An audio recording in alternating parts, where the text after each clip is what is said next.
الكلام بقى على ايه النهارده؟ الكلام على فراخ بانيه. تعالوا بقى نغسلوها ايه بالليمون. انا جايبه الليمون ده من الجزاره، شايفين؟ بحب جدا لغسيل بقى الفراخ، غسيل الفراخ البانيه او الطيور او الحاجات دي كلها. بحب اجيب الليمون ده. الازازه بتبقى مش عارفه عامله يورو حاجه على ما اعتقد، والله مش فاكره بصراحه. في نوعين، في يورو حاجه وفي حاجه ب2 يورو حاجه، مش فاكره دي بصراحه بكام. بس ده عشان انا بقى احطهم في دي. شايفين عامله ازاي؟ بتبقى زي مصفى وبتتملى ميه، وكانت نقومها كده ونشطف فيها الفراخ. نحطها بقى بالليمون، تمام، ليمون وملح، خلي لا عشان ما يزفرهاش. نغسلها وصفيها واوريكم بقى نتبلها ازاي.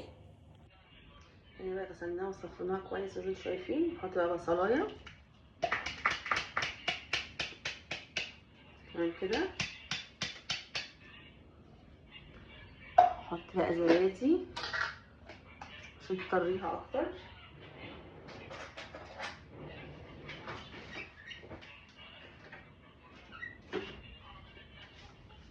نحط زبادي ومكانها بيضايه اهو. ناخد كمان ميه الزبادي ديت يعني كده. نحط بيضايه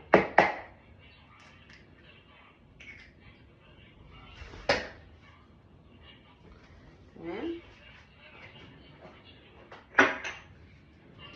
نحط كمان فلفل اسود ده تمام. مستردة دي مقفولة. المستردة انا بموت فيها جدا في الفراخ. احط حاجة يعني حاجة بسيطة مش كتير.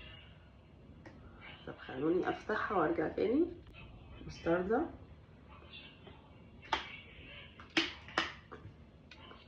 تمام. شوية ملح حاجة بسيطة كده. وكمان حطي بابريكا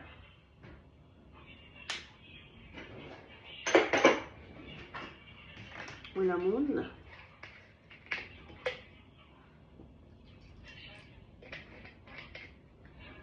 تمام. كل ده حطيناه هنقلبوه بقى كده ايه، يعني اقلبه وارجع لكم بقى.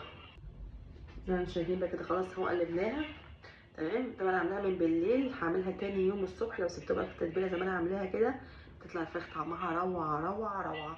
هسيبوها بقى في التتبيله بتاعتها بالمنظر ده واستخدموها تاني يوم. والله العظيم هتدعوا لي، يعني بتبقى طعمها تحفه يا بنات، وبتبقى شاربه من التتبيله، بتبقى طعمها روعه بجد. نشوفها بقى مع بعضينا بقى ان شاء الله بكره الصبح كده، بكره بعد الظهر يعني ساعه الغدا، واحنا بنحمرها بقى مع بعض. تبلنا بقى الفراخ خلاص. النهارده بقى نعمل ايه؟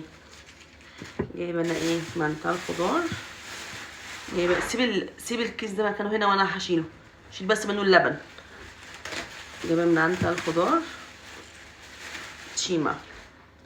نعمل تشيما النهارده تحفه، بموت فيها، دي اصلا الاكله الشتويه العظيمه. بصوا بقى تعملي ايه انتي اصلا يعني. تاخدي بس الفروع الخضراء تمام كده، بس الاخضر كده اهو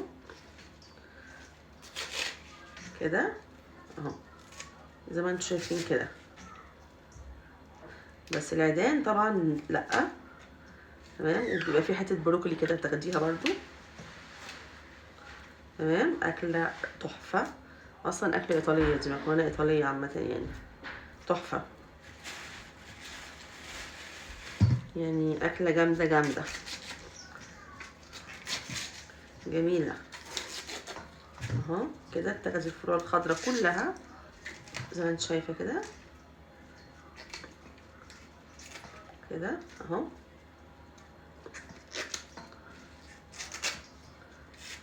كده. بس هعملها كلها بقى انا وارجع لكم، يعني هي اوريدي سهله كأنك بتعملي ملوخيه. مش بتاخدي الملوخيه الورقه الخضراء بس، هي نفس القصه. تاخدي الورقه الخضراء بس وبترمي بقيه البتاع كله خلاص بعد كده بس. دلوقتي بقى نبدا نحمر الفراخ.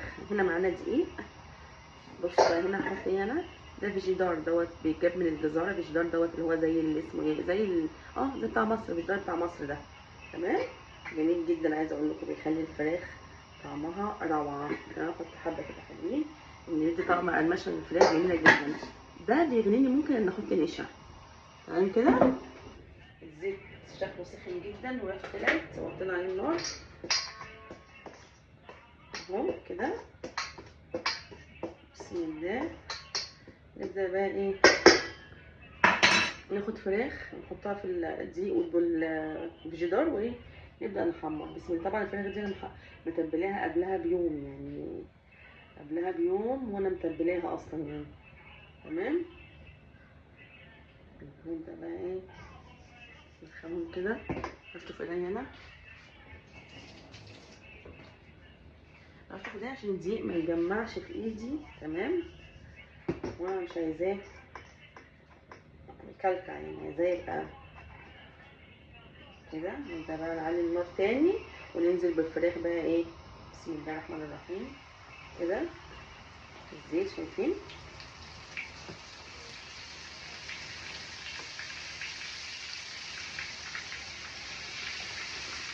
كده. عايزه اجيب طاسه تانية تكون مسطحه، مش زي دي غويطه يعني. دي غويطه. انا جبت واحده في القرص دي ان شاء الله، هجيب واحده من هناك يعني، بس عشان احمر فيها. عشان دي ما بتاخدش مني كتير زي ما انتم شايفين كده. بتضايقني بقى في التحمير يعني، بتفضل خليني احط حاجه حاجه يعني. طبعا النار زي ما انتم شايفين هي اللي تسيمه، انا بقى اسلقها زي ما انتم شايفين يعني. خلاص نبدا نحضر الغدا بقى.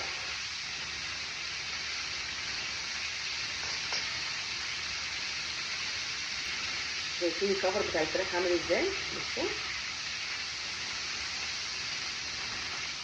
شايفين ماسك ازاي؟ بس دي كمان اهي، شايفين؟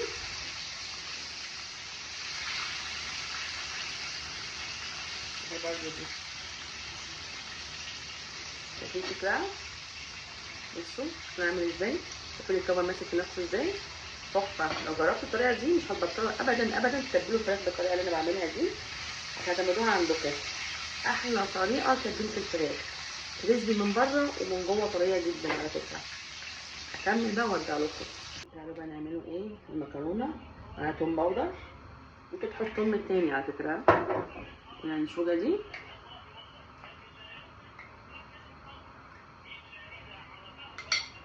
تمام.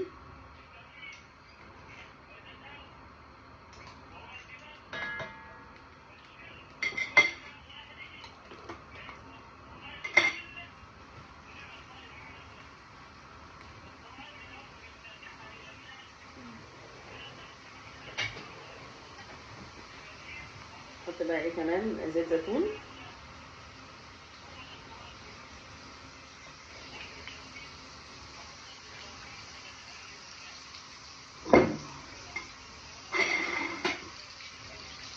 نقلبهم كويس كده بقى.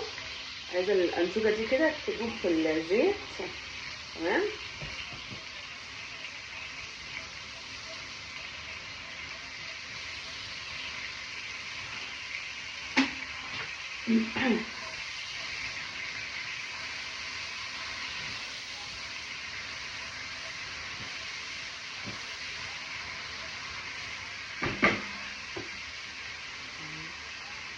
ننزل بقى الانشوجه دي بالتشيمه قصدي.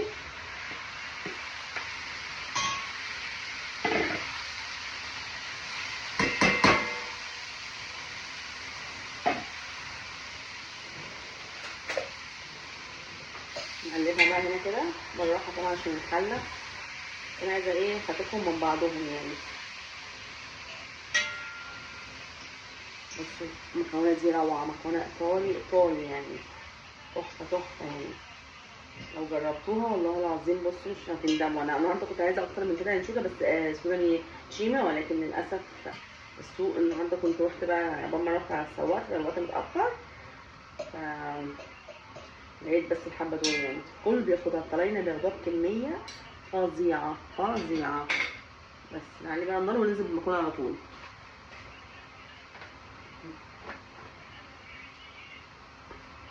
ننزل بقى كده على طول بالمكرونه. تمام. على نار هاديه بقى وقلبي. احلى طبق مكرونه ممكن تاكلوه. عايزه اقول لكم بنموتوا فيها كلنا، يعني طعمها روعه من يوم ما انا اتعلمت اعملها اصلا، وهي يعني طبق اساسي عندنا هنا في البيت ده. بس انا هوريكم لما تتغرب بتبقى عامله ازاي. ده كان غدانا النهارده، الفراخ البانيه اللي قالتها معاكم. عملنا معاها سلطه زبادي بالخيار، وده المكرونه. شايفين المكرونه عامله ازاي؟ الوانات روعه كده، حاجات كده بصوا كده يعني خضرة كده كده وجميله، كلها حديد. اصلا الشيمه دي كلها حديد قوي جدا. وشيبسي بقى بالشطه والليمون، وهنحط الزيتون كمان دلوقتي. النهارده الثلاث يبقى فيه زيتون، بنجيب زيتون من السوق. طلعنا روعه. ده كان غدينا بقى. لايك وشير، دعوه حلوه. بتمنى تجربوا وصفاتي يا بنات، وايه رايكم فيها. في بنات جربوا وصفات الفراخ البانيه وقابلوني في السوق وقالوا لي عجبتهم جدا. بتمنى كمان تجربوا طريقه المكرونه ديت، والله العظيم ما تجربوها مش هتبطلوا تعملوها لاولادكم، بما ان طبعا ولادكم زي اولادنا هنا عايشين متربين هنا، فدي بالنسبه لهم برضو هتبقى رقم واحد. بتمنى الغدا يكون عجبكم النهارده ووصفاتي تعجبكم، وكنتم مع هاجر علي، والسلام عليكم ورحمه الله وبركاته.